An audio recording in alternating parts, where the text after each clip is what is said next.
안녕하십니까. 내가 매일 기쁘게 시간입니다. 이 프로그램을 시청하고 계시는 세계 곳곳에 계신 우리 시청자 여러분 반갑습니다. 저는 최선규입니다. 네, 반갑습니다. 정혜인입니다. 네, 안녕하세요. 네, 안녕하세요.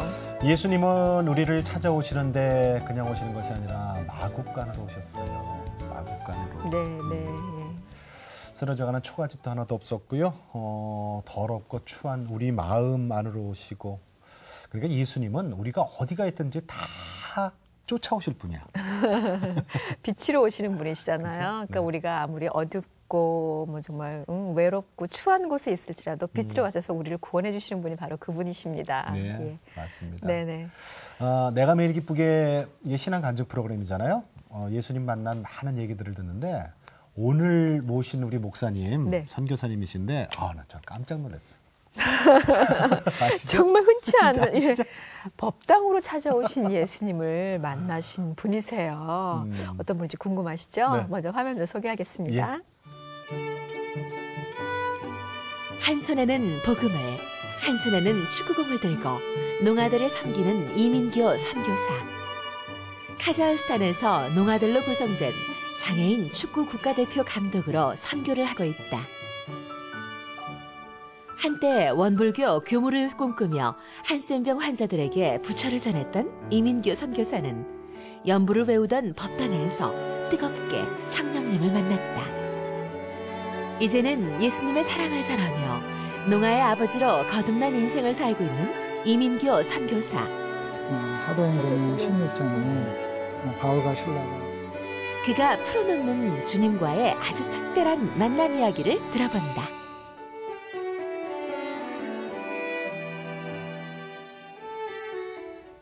네, 카자흐스탄에 사역을 하고 계시는 이민교 선교사님 모셨습니다. 네, 안녕하세요. 어서 오세요. 반갑습니다. 네. 선교사님 어서 오십시오. 반갑습니다. 카자흐스탄에서 네. 오셨어요? 네, 어제 도착했습니다. 네, 예. 네. 그러면 지금 카자흐스탄 네네. 거기 아까 화면 보니까 농아인들이 축구를 하는. 글쎄. 네. 예? 그러니까 축구를 해요?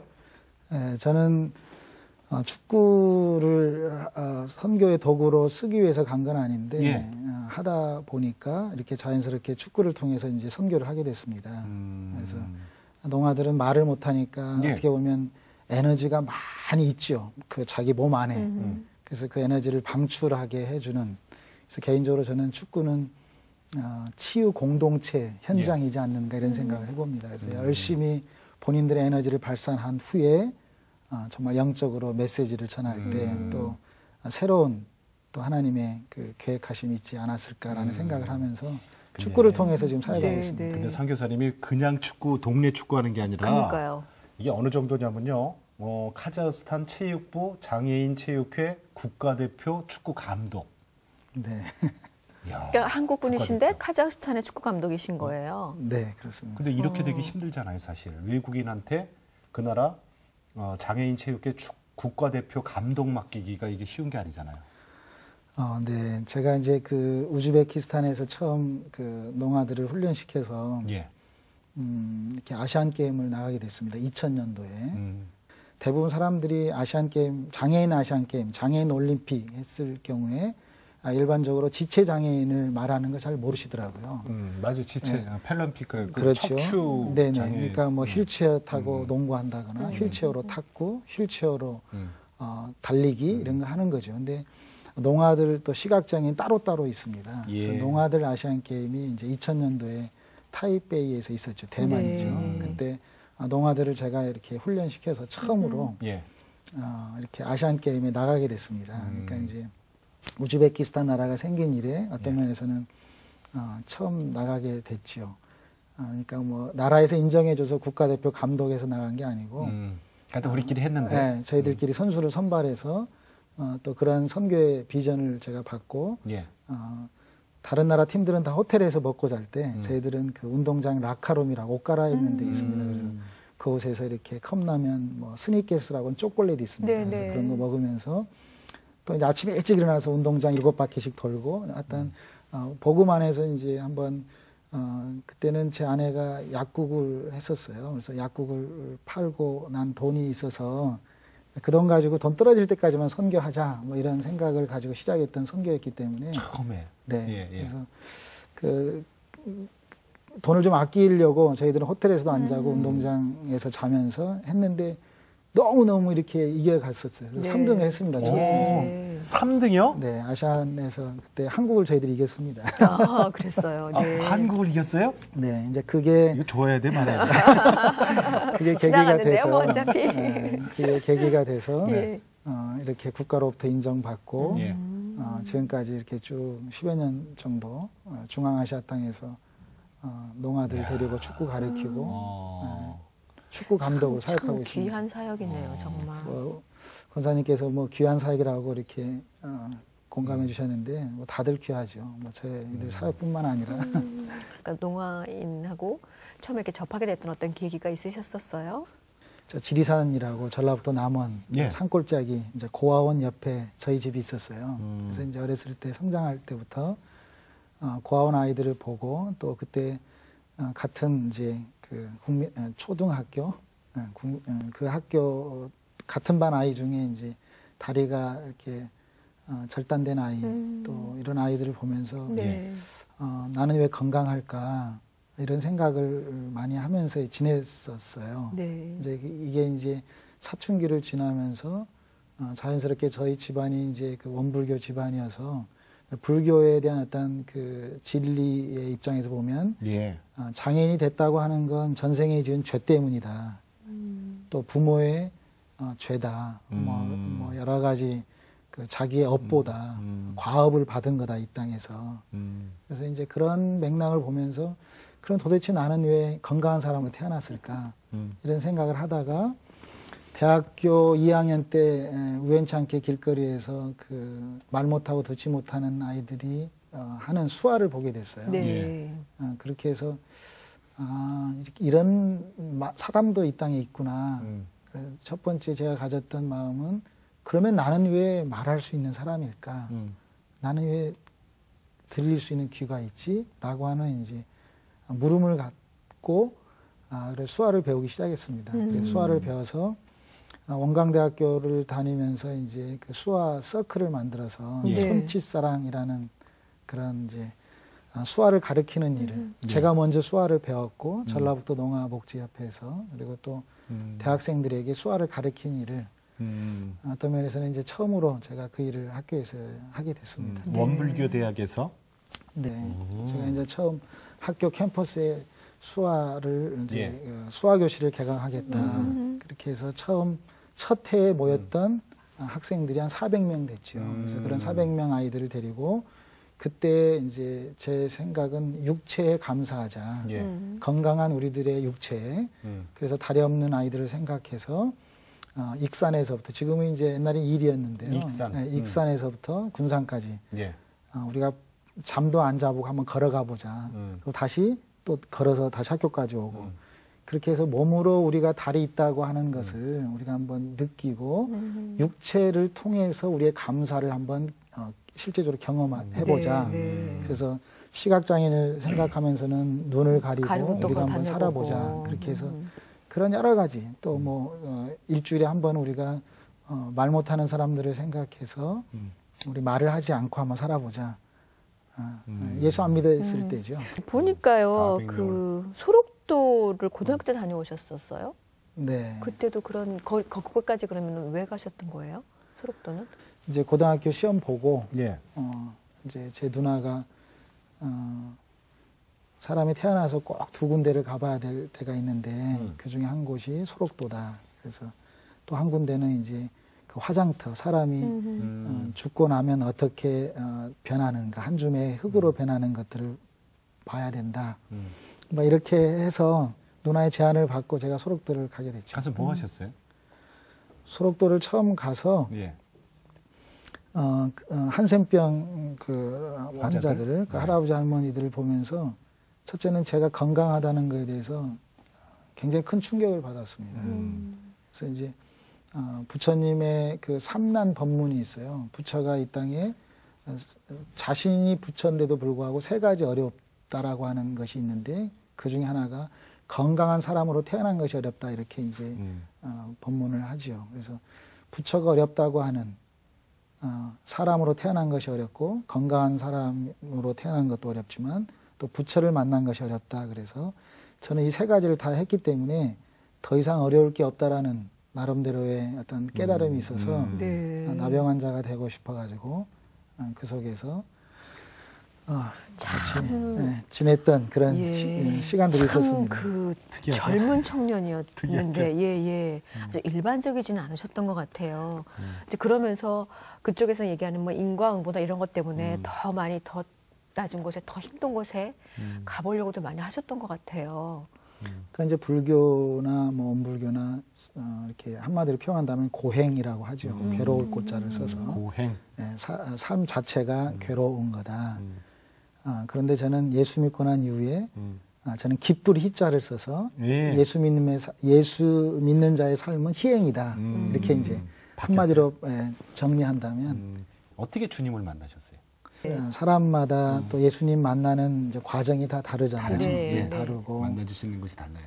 그리고 많은 사람들이 법당에는 귀신들이 많다라고 생각을 하고, 하지만 저는 개인적으로 나병 환자, 지금 이제 한센병이라고 하는 그곳에 가서 특별히 화장터에 가서 제가 이렇게 목탁 치고 이 49제를 드려주는 일을 좀 했어요. 왜냐하면 살아있을 때 제가 아무리 부처님을 전해도 그분들이 안 믿더라고요. 그러면서 좀더 열심히 하셨었구나. 네. 그래서 당신이 나병 환자 된 이유는 전생에 이런 일을, 나병이라는 그 과업을 원인을 심었기 때문에 이 땅에 그 업보로 나병이 됐으니까 이 땅에서 꼭 더 진급이라고 하거든요. 천도, 인도, 수라기, 축생 어떤 윤회설에 의해서 다음 생에 꼭 이 건강한 사람으로 태어나야 된다. 그래서 부처님을 더 열심히 믿어야 된다라고 제가 부처님을 전했죠. 근데 이제 소록도에 계신 분들이 뭐라 그래요? 저에게 예수 믿으면 행복할 텐데 거꾸로 예수 믿으라고. 그분들이 오히려 네. 그래서 저는 더 열심히 내가 이렇게 그 건강한 사람이니까 내 말을 진실로 받아들이질 않는구나 이렇게 생각을 해서 내가 나병 환자가 되어서 한 사람이라도 부처님을 믿게 해야 되겠다. 제가 법당 안에 앉아서 제가 어떻게 몸을 공양할까. 그래서 이제 나병 환자처럼 눈썹도 깎아보고 한번 깎으니까 한 6개월이 안 자라더라고요. 그래서 그래야만이 제가 부처님 전하는 게 더 진실될 것 같아서. 정말 고행을 하셨었구나. 그래서 이제 그 삶 자체가 고행할수록 또 진급이 되니까 이제 그렇게 지냈었는데 변함없이 소록도에 계신 분들은 저에게 예수를 소개했죠. 오히려 예수 믿으라고. 예수 믿으라고. 그래서 그러다가 살아있을 때 부처를 못 믿었으니까 죽은 후에라도 부처님을 만날 수 있도록 이제 49제라는 게 있죠. 그래서 열심히 소록도 화장터에서 49제를 드려줬죠. 근데 그분들은 대부분 죽음 자체는 슬픈 거잖아요. 막 저는 그렇게 알았거든요. 장례식 그러면 왠지 다들 울고 장례식 그러면 굉장히 슬퍼하고 그러는데 소록도에서는 화장터에서 이 장례식이 아니고 고 누구누구 환송식 이렇게 죽음 자체를 그렇죠. 하나의 세레모니로, 축제로, 기쁨으로 그래서 죽음을 서로 경쟁하는 것처럼 막 너무 기쁘게 찬양하고 며칠 후 요단강 건너가 만나리 찬양하고 지금 제가 더 목탁을 막 치면 충격이셨겠어요. 목탁을 치면 그분들은 더 보아라 즐거운 우리 집 이렇게 서로 너무 기쁘게 그 죽음을 축제로 맞이하는 어떤 삶의 모습을 보고 변함없이 그래도 저는 그들을 더 불쌍히 여겼고 또 그분들은 저를 또 더 불쌍히 여기고 서로 이렇게 하다가 7년이 되는 어느 날이니까 저는 기억하는데 88년도 3월 2일 날 제가 법당 안에서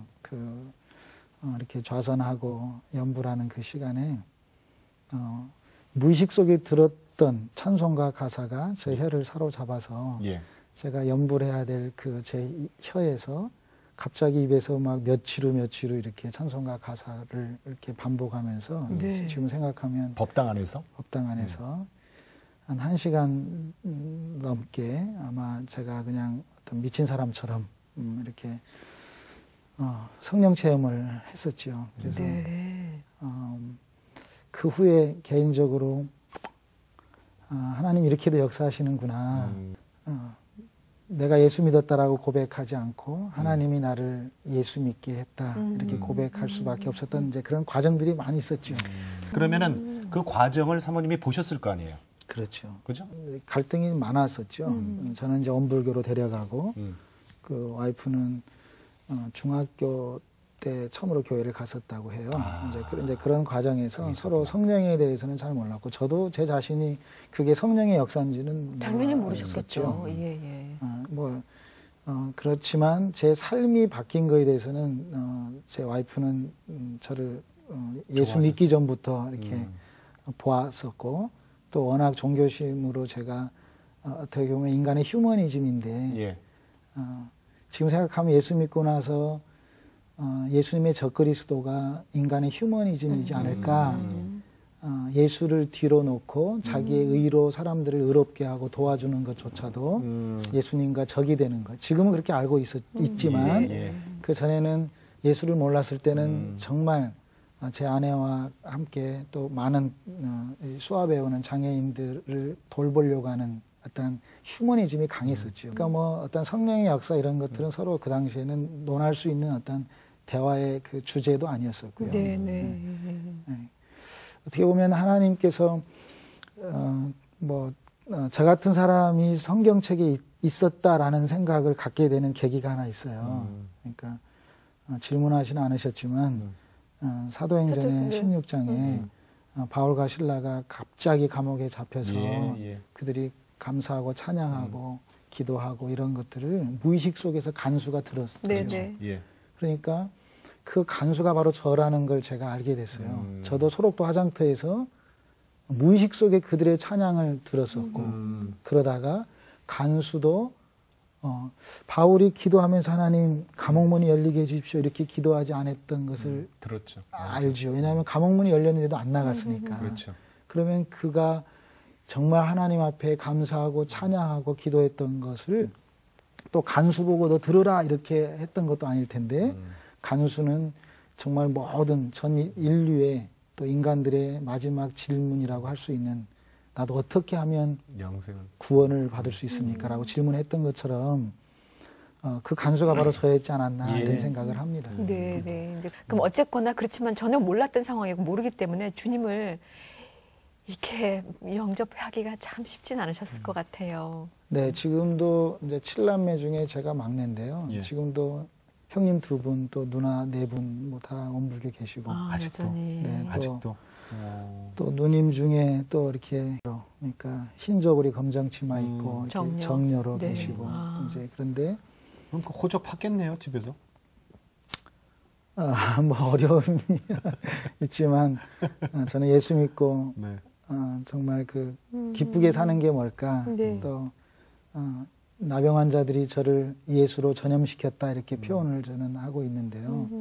또 제가 믿었던 이 예수님으로 사람들에게 예수를 전염시키고자 하는 거니까 가족들마저도 어떤 종교의 어떤 그 틀을 넘어서서 언젠가는 저로 인해서 어떤 예수님의 전염. 왜냐하면 그 간수가 바울에게 나도 예수 믿고 싶다. 나도 구원받고 싶다라고 질문했을 때 바울이 예수를 믿어라. 너와 내 집이 구원을 얻을 거다. 이렇게 바울이 말했던 것처럼 언젠가는 저희 집안도 또 다 예수로 구원받고 또 이렇게 하나님께서 예배해 놓으신 면류관을 받는 그날이 있지 않을까 소망하고 있습니다. 군대에서는 어떻게 했어요? 저는 처음으로 군대 가서 제가 논산훈련소에서 이제 교회를 처음 가봤습니다. 그때까지 교회는 안 가보시고. 그전에는 마음속에만 품고 계시다가. 논산훈련소에서 처음으로 그 교회 가서 그때 찬양과 또 막 그 새로운 분위기에 주위 사람들 의식하지 않고 그 훈련소 6주를 훈련받고 또 막 너무 가슴이 막 벌렁거려서 뭐 5분간 휴식 군대에서 이러잖아요. 사람들 담배 피고 막 이럴 때 저는 열심히 그 기도원 조그마한 성경책 읽고 또 예수 전하고 그러면 군대에서는 예수 전하는 거 아니다 그래가지고 또 두들겨 맞기도 하고 막 이랬죠. 그래서 논산훈련소에서 6주 훈련 받고 또 이렇게 갔다가 갑자기 예수님 만나고 딱 이제 방향이 완전히 틀어져서 또 너무 열심히 제가 해서 또 사단장상 1등을 했습니다. 1등해서 아이고. 또 제가 태권도 또 유단자고 이래서 그때 그 교도소 병력으로 제가 착출이 됐어요. 예. 그래서 법무부에서 4주 교도소 훈련 받고 또 그곳에서 200명이 착출됐는데 10등 안에 들면 자기가 원하는 교도소 갈 수 있다고 해서 제가 또 열심히 왜냐면 소록도 교도소 가고 싶어가지고 싶어서 네, 이제 또 다른 이유로 네, 그래서 제가 군대 생활을 그 또 200명 중에 또 열심히 해서 4등을 했습니다. 그래서 소록도 교도소를 가겠다고 이렇게 지원을 했더니 그 법무부에서 소록도에는 그 한센병 환자들만 수감되어 있기 때문에 순천 교도소 지소라서 군인들이 필요 없다고. 네. 그래서 저는 이제 고향인 전주교도소로 갔습니다. 전주교도소 가서 정말 열심히 이제 막 그 재소자들을 통해서 찬송가도 배우고 성경도 배우고 쫄병 2등병, 1등병 뭐 이때부터 계속 재소자들한테 이제 배웠죠. 그러다가 주일날 너무 교회 가고 싶은 거예요. 그렇게 해서 나도 교회 가고 싶다고 주일날. 네. 그러니까 이 새끼가 쫄다고가 무슨 군무회하지 무슨 교회 가냐고. 그래가지고 고참들한테 많이 맞고 그러다가 한 번은 중대본부에서 그냥 제가 내 배를 째라. 그리고 그냥 확 엎어져 버렸습니다. 그래서 나 주일날 교회에 교회 좀 보내더라고. 보내라. 네. 그것이 계기가 돼서 제가 이제 교도소 안에 군인들이 따로 예배 드릴 수 있는 그런 이제 조그만한 장소도 허락받고 또 그게 지금까지 또 교회라는 어떤 개념으로 있고 네. 또 제가 사형수들에게도 예수를 전하고 또 그들이 저에게 이미 또 교도소에서 예수 믿는 분들이 재소자지만 저에게 또 찬송가 또 성경 말씀 가르쳐줘 이러는 여러 가지 한 2년 6개월의 전주교도소에서의 생활이 훈련의 시간이었네. 네. 처음에 양육되는. 저를 많이 하나님께서 이제 훈련시키고 네. 또 성경 보니까 사람들이 예수 믿으면 세례를 받더라고요. 예. 원래 쫄다구 때 이렇게 통문이라고 교도소에 이렇게 문을 지키고 있는데 목사님이 들어오셔서 제가 안 열어줬거든요. 그러니까 왜 문 안 열어주냐고. 네. 아, 목사님이시냐고. 네. 그럼 나한테 세례를 준다고 약속하면 내가 문 열어주겠다고. 이렇게 해서 진짜 이 마음이야. 예, 정말 제 마음대로 제가 정말 하나님 앞에 세례 받아야 되겠다고 하는 또 말씀 속에서 받은 것을 통해서 목사님께 그러니까 목사님께서 일단 문 열어주고 다음에 특별히 그 세례식을 준비해 주셔서 제가 또 교도소 안에서 세례를 받았습니다. 그렇게 군대에서 세례도 그럼 결국 받으시고 신앙생활을 하시다가 근데 결국은 신학을 하셨잖아요. 예. 그 신학 그게 그냥 자연스럽게 신학까지 가게 되신 거예요? 소록도에서 제가 이제 이렇게 환자들 이렇게 좀 이렇게 침이 이렇게 흐르는 것을 이렇게 제가 침을 좀 이렇게 닦아주고 또 먹고 뭐 이런 모습을 어떤 목사님이 보셨어요. 네. 그러면서 저보고 이렇게 저를 상담하면서 신학을 했으면 좋겠다 이렇게 제안을 해서 그러면 성경에 신학하는 꼭 신학을 해야 되는 어떤 그런 성경 구절이 있냐 제가 이렇게 이제 목사님한테 여쭤봤죠. 네. 그러니까 요한복음 21장을 저에게 이렇게 가르쳐 주셨어요.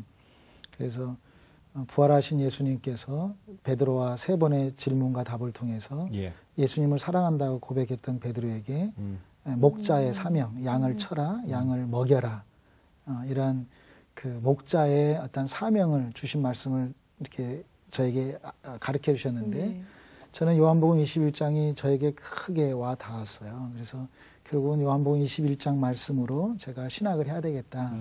왜냐하면 물론 저는 개인적으로 그 말씀이 예수님을 사랑한다고 제가 이미 고백했었던 후에 제가 그 말씀을 알게 됐거든요. 네. 그러니까 예수님을 사랑한다고 고백했다면 결국은 예수를 전하다 죽어라 라고 하는 그 말씀으로 이어지더라고요. 예. 그러니까 베드로와 예수님과의 질문과 답을 통해서 결국은 예수님이 베드로에게 순교할 수 있는 학위를 주셨다라고 그 말씀을 저는 받아들였어요. 왜냐하면 순교까지. 네, 왜냐하면 예수님을 사랑한다면 이제는 네 양팔을 벌려라. 그리고 네가 원치 아니하는 곳으로 너를 데려가겠다. 이 말은 바로 이제는 하나님의 절대 주권 안에 너를 맡겨라 이런 뜻이지 않았을까. 그래서 그렇다면 목자가 되기 위한 어떤 과정이 저에게도 필요하지 않을까. 또 이런 또 좋은 목사님의 멘토가 있으셨고 그래서 결국은 신학을 하게 됐습니다. 네. 신학하시고 네. 그 선교는 어떻게 생각하셨어요? 선교는 이제 베풀 선자에 가르칠 교자 가서 베풀면서 가르치는 스승사자를 씁니다. 한문으로. 그래서 베풀면서 예수를 가르치는 어떤 그런 이제 목자, 예. 이렇게 이제 보는데 저는 선교를 어떻게 생각하냐라는 질문에 이렇게 답변하곤 합니다. 베풀 선자가 아니라 먼저 선자. 먼저 앞서서 앞서간다. 그 다음에 가르치는 거죠. 가르칠 교자. 그 다음에 사자는 좀 표현하기 이상하지만 죽을 사자다. 이렇게 생각합니다. 그곳에서. 먼저 예수를 가르치다가 자기 십자가를 짊어지는 자가 선교사이지 않을까. 이렇게 생각을 합니다. 그래서 이제 목사 할 때도 한문으로 목자가 양육하다, 기를 목자 이렇게 쓰거든요. 예. 근데 저는 나무 목자를 쓰게 됐습니다. 나무 목자는 십자가에 사람 인처, 이것도 목자죠. 그래서 목사도 계급장이 아니라 하나님이 주신 직분인데 사자, 목사할 때 사자마저도 스승사자가 되면 그것도 직분이지 않을까 이런 생각을 감히 하면서 사람이 십자가를 짊어지고 스스로 죽는 자, 죽을 사자 이것도 하나의 그것도 죽을 사자예요?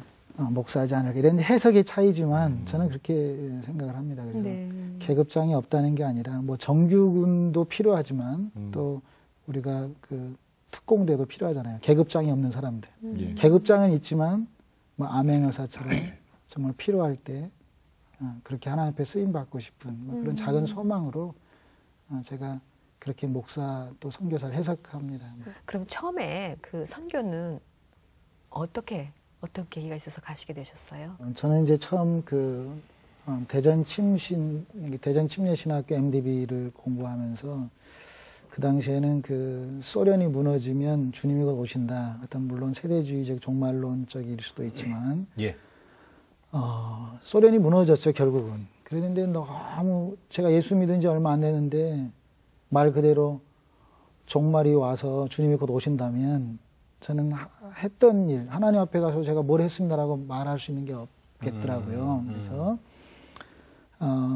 MDB 다니다가 그 여름 방학 때 그냥 단기 선교를 가게 됐습니다. 2주 동안 그 무너진 소련 땅을 보러 간 거죠.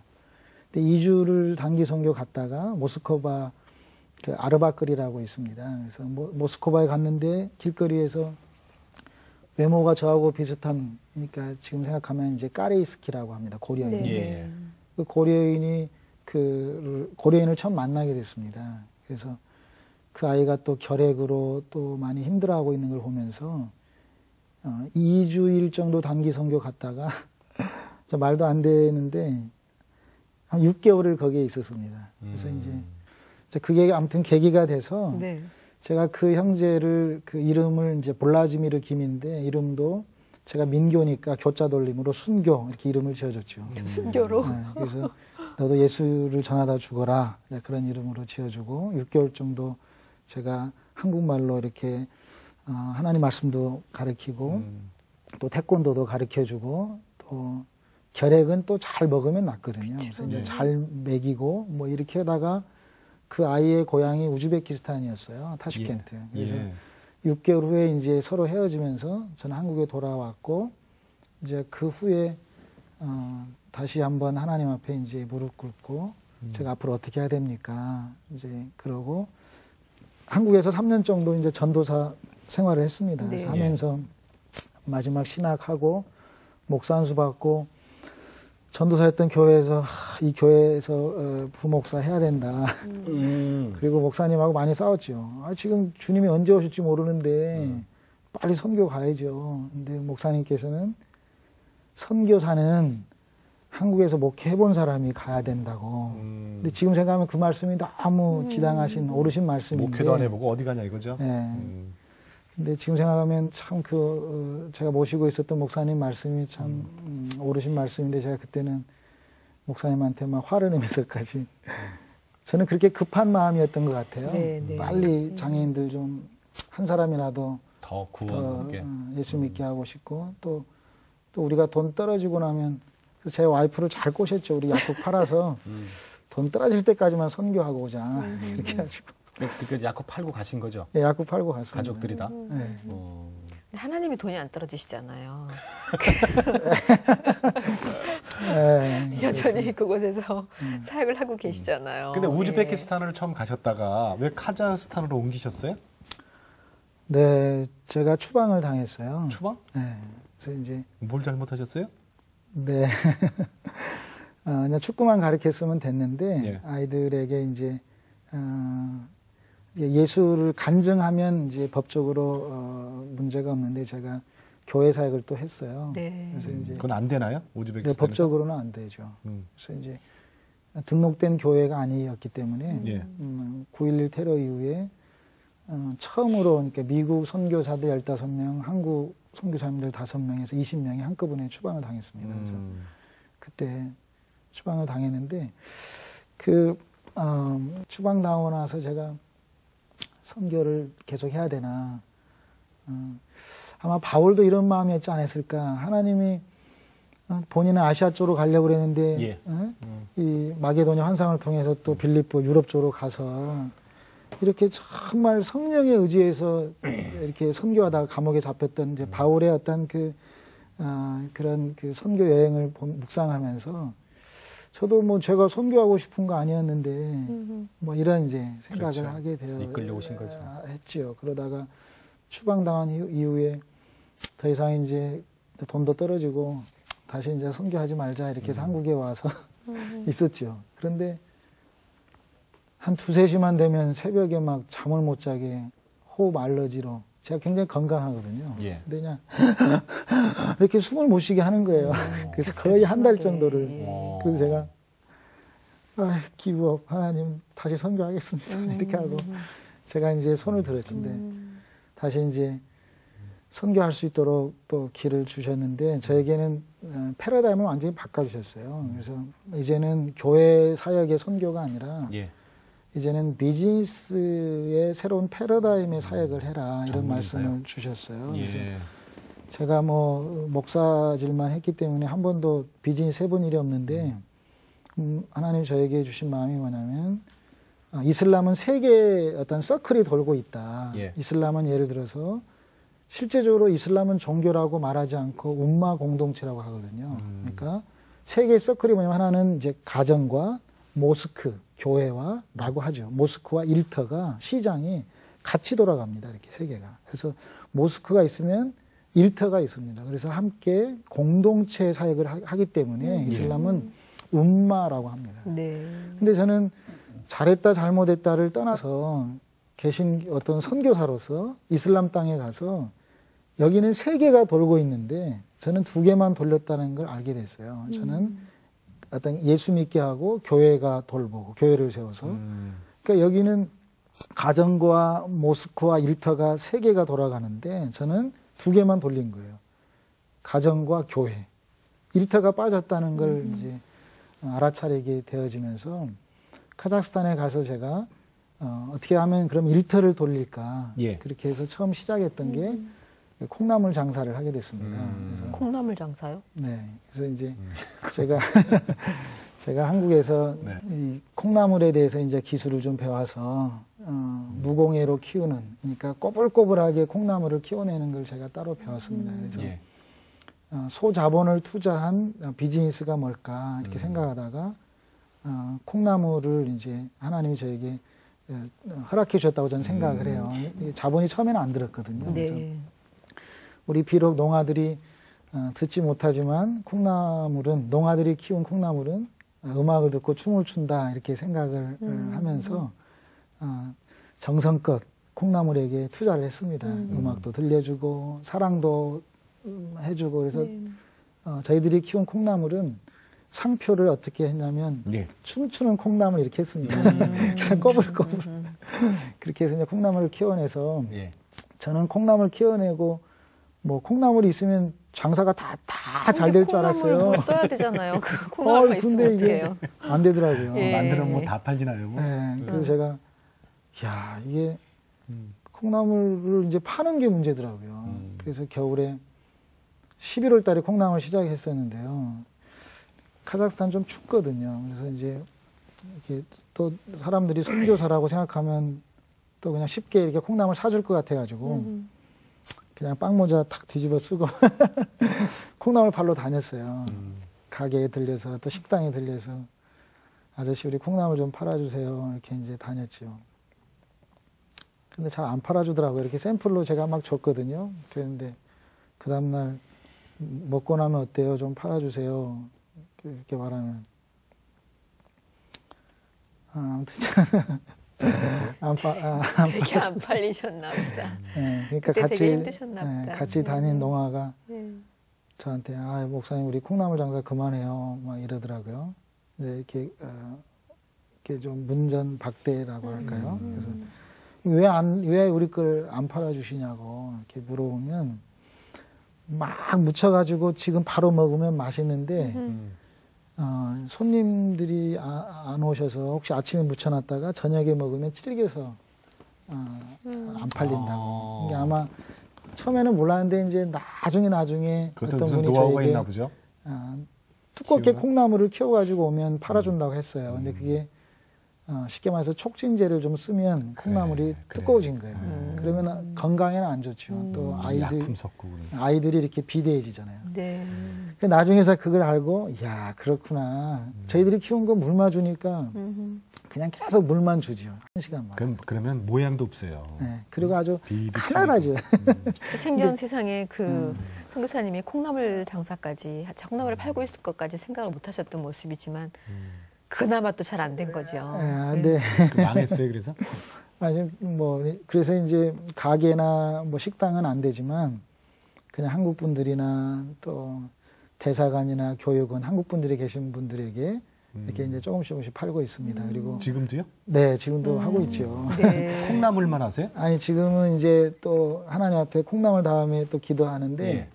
하늘을 보는데 하늘에 있는 달이 그냥 콩처럼 보이고 콩? 별들도 다 콩으로 보이고 두부구나 이번엔. 예, 사람들 눈도 다 코로 보이고 그래서 제가 콩에 대한 책을 많이 읽었어요. 한국말로 된 콩에 대한 자료들을 읽으면서 우리 말씀하신 대로 이제 하나님 앞에 두부를 또 허락받았습니다. 그래서 두부 이름은 행복한 두부 이렇게 상표를 만들어서 지금 두부 만들고 팔고 있고요. 그게 이제 농아들 그러니까 청각 장애인들이 다 하는 거죠? 같이. 네, 저희들이 같이 이제 공동체 안에서 이제 손짓사랑이라고 하는 어떤 공동체 안에서 몇 명이나 돼요 지금? 몇 명 살아요? 지금 이제 저희들까지 5가정이 살고 있고요. 5가정? 10명에서 12명.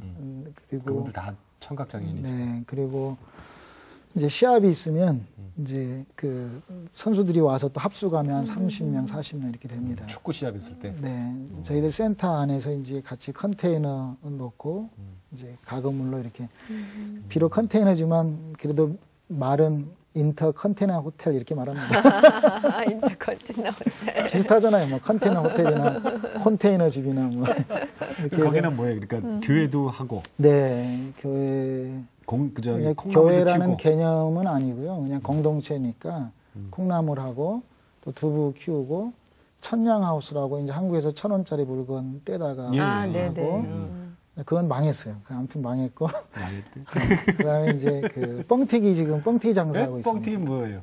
그러니까 결국 비즈니스를 하시는 거예요, 그죠? 선교비 충당을 위해서. 네, 그런데 저는 뻥튀기 이거요, 이거? 아니 그것은 아니고 요즘은 이제 그 신식입니다. 눌리는 거. 그렇게 해서 그것도 팔아요? 그것도 만들어서 팔고 있습니다. 그래서 저는 개인적으로 이슬람 사역에 그냥 춤추는 콩나물 교회 또 명칭을 그렇게 정했습니다. 그러니까 이제 한국 같으면 가정교회라는 시스템인데요. 그러니까 각자의 담당자가 있죠. 행복한 두부 교회, 뻥튀기 교회 이런 식으로. 그래서 그 교회에서 수입은 이제 공동체 안에는 30%를 주고 본인들이 70%를 가지고 또 운영하고 거기서 나온 일부의 물질을 또 우즈베키스탄 농아교회하고 키르기스탄 농아교회로 이제 또 패스. 보내고 네. 오히려 축구 감독이니까 패스. 선교기기이라고 안 그러고 패스. 네, 패스하는 거. 그렇죠. 그것도 괜히 또 패스해서 그곳에서 또 이렇게 잘 또 해가 또 만들어가지고 딴 데로 또 패스하면 네. 또 하나가 또 확장이 되는 네, 거겠죠. 그래서 저는 두 이제 분은 좀 되나 보죠, 그래도. 두 분은 네 됩니다. 콩나물 할 때는 아까 저희 목사님 표정이 별로 안 좋으시더니 두부하고 뻥튀기로 넘어가니까 밝아지셨거든요. 네. 근데 이제 그럼 사모님이 같이 그걸 하시는 거예요? 아니 다 이제 처음에는 저희들이 배워서 하고 있고요. 예. 지금 현지인들이 다 하고 있죠. 현지인들이 농아들이. 하고. 근데 예. 한 교회마다 순수익을 우리가 500불로 잡아요. 예. 그러니까 한국 돈 한 60만 원 정도에 매달. 네. 근데 이제 그렇게는 안 나오죠. 콩나물은 안 나오고. 워낙 가격도 그렇게 비싸지 않아요. 두부도 제가 어제 이제 카자흐스탄에서 왔는데 지난달 매상이 한 350불 정도, 한 40만 원, 45만 원 한국 돈으로. 근데 아직도 멀었죠. 뭐 열심히 해야죠. 뻥튀기는. 뻥튀기는 뭐 지금 시작 단계인데요. 시작이? 돈이 있으면 어떤 가게를 얻어서 사람들이 많이 다니는 곳에 진출할 텐데. 이렇게 할 텐데 자본이 없으니까 이제 저희 센터에서 만들어 가지고 이제 겨울이니까 잘 안 팔리죠. 이제 시작은 이제 내년 봄이나 뭐 여름에는 잘 될 걸 기대를 하고 지금 하고 있습니다. 그 돈으로 카자흐스탄 농아인 축구 네. 감독 국가대표시니까 네. 축구단도 유지하고. 네. 그럼 그 국가대표면 그쪽에서 이제 유지할 수 있는 그거 기본적인 큰 것들 있잖아요. 뭐 공이라든지 유니폼 이런 것들 나라에서 좀 지원을 이제 받을 수 있는 건가요? 나라에서는 지원 안 해주고요. 그 여전히 안 되고 있고. 네. 근데 무슨 국가대표야 말로만. 나갈 때만 그냥. 이제 큰 이제 아시안 게임 작년에 올림픽 다녀왔습니다. 이렇게 네. 나갈 때는 그때는 좀 갈 네. 때도 비행기. 굉장히 그 네. 기분 뿌듯하고 좋을 것 같아요. 네. 그때는 도움이 좀 있어요? 네, 그 비행기 값 대줬어요. 대줘요? 네. 그래도 큰 도움 되네요. 그럼요. 결국은 이걸 통해서 이제 이분들에게 복음을 전하는 게 그 제일 중요하죠. 예, 그게 네. 목표잖아요. 네. 네. 그러니까 이제 저는 지금 한국에 나와서 최근에 이렇게 책을 보니까 뭐 일터 교회, 일터 비즈니스 이런 표현을 그런 책을 제가 접했는데요. 그런 책을 접하지 않았을 때 이미 한 5, 6년 전에 저는 그런 이제 그 선교의 패러다임을 하나님 예. 저에게 일터 교회라는 개념으로 주셨다 네, 이렇게 네. 봤고요. 예. 그다음에 이제 비즈니스에서 그렇게 저는 깨닫게 됐어요. 처음에는 비즈니스 앤드 미션 이렇게 표현하거든요. 돈 벌어서 선교하겠다. 두 번째는 비즈니스 포 미션 그래요. 선교를 위해서 돈을 번다. 근데 하나님이 저에게 주신 마음은 비즈니스 애즈 미션이에요. 그러니까 비즈니스 자체가 선교다. 네, 아까 네. 말씀하셨던 새 서클의 이 자체가 어떤 따로따로 떨어진 게 아니다 이거죠. 교회와 일터가 떨어진 게 아니라 일하면서 일 속에서 만난 하나님. 왜냐하면 예수님도 아버지가 일하시니 나도 일한다라고 말씀하셨죠. 그래서 우리의 일은 아버지의 일이기 때문에 일 자체가 교회가 되어지는 삶 속에서의 예수를 흘려보내는 그런 개념으로 네. 비즈니스 에즈 미션으로 이렇게 하나님이 저에게 이제 말씀을 주셨고요. 지금은 비즈니스 인 미션까지 이제 표현력의 차이인데 이제는 현지인들이 CEO가 될 수 있도록 이제 자체 장애인들이지만 세운다. 사장이 되도록 물론 한 달에 4, 50만 원을 매출을 내는 그런 거지만 본인들이 사장이 되어서 물론 우리가 하늘나라의 기업 이렇게 표현하잖아요. 천국. 그래서 기업이라는 건 경영이라고 생각을 해요. 그래서 천국은 침노하는 자의 것이니까 우리가 천국을 우리가 이 땅에서도 우리가 경영해야 되지 않는가 이런 생각을 해요. 그래서 예수 믿고 이제 천국 가고 지옥 가고 이게 중요한 게 아니고 우리는 다 천국 간다 예수 믿었으면. 근데 이제부터는 우리가 하루하루 살아가는 목적은 나를 통해서 예수를 만나는 전하고 또 그 영향력을 발휘해서 이제는 우리가 하나님 앞에 의의 면류관, 생명의 면류관, 영광의 면류관, 기쁨의 면류관을 받는 그 하나님 학교 마지막 졸업식장을 꿈꾸면서 이렇게 네. 하고 있습니다. 왜냐하면 우리 다 아버지 학교에 입학한 사람들이니까 네, 네. 중간에 자퇴하거나 뭐 이게 망가지지 말고 마지막 졸업식 날 그 네. 면류관을 받는 그 행복으로 우리가 다 가야 되지 않을까. 그래서 예. 아멘. 저는 장애인 선교는 마지막 하나님의 사각지대 또 이슬람 선교에 또 하나님의 도구지 않을까 이렇게 개인적으로 특별히 이제 생각하고 그것이 있습니다. 이슬람이 많으니까 제가 지금 책을 하나 가지고 있는데 복음에 비친 사람 이게 선교사님께서 쓰신 책 내용에 물론 이 안에 많은 얘기들을 저희 오늘 이 시간 동안 다 들을 수 없어서 이 책을 보시면 좀 자세하게 이 책은 언제 쓰셨어요? 네, 나와 있을 것 같아요. 지금 한 달 정도 됐어요. 어휴. 11월 네, 8일. 새 책이에요, 새 책. 아유 뜨거, 아유 뜨거. 복음에 빚진 사람 네, 네. 이민교 선교사님 지으신 예, 책 예. 읽어보면 알겠네요. 네, 우리 어떻게 참 시작이 됐는지 이 다 방송 알 수 나가고 있을 것 나서 또 같아요. 예. 혹시 저 뭐 추방 이런 소리 안 나와야 되는데 걱정이네요. 괜찮을까요? 네네. 이제는? 네네. 아니, 뭐, 하나님이 하시는 일이니까요. 이제는, 추방당한 후에 더 크게 하나님 일하시는 걸 제가 만났습니다. 네. 또 저는 또 개척하는 쪽에 또 사역에 또 재미있어 하는 사람이니까요. 알아서 하나님 하실 네, 거다. 하실 거다.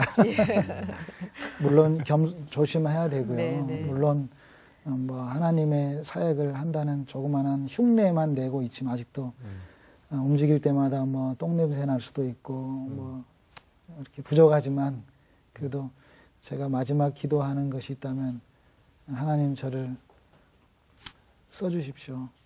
그래서 하나님께서 저를 50년 훈련시키셔서 하나님이 저를 5시간 사용하신다 해도 하나님은 결코 손해보시지 않을 분이라는 걸 제가 알고 있습니다. 그래서 하나님 앞에 마지막까지 예.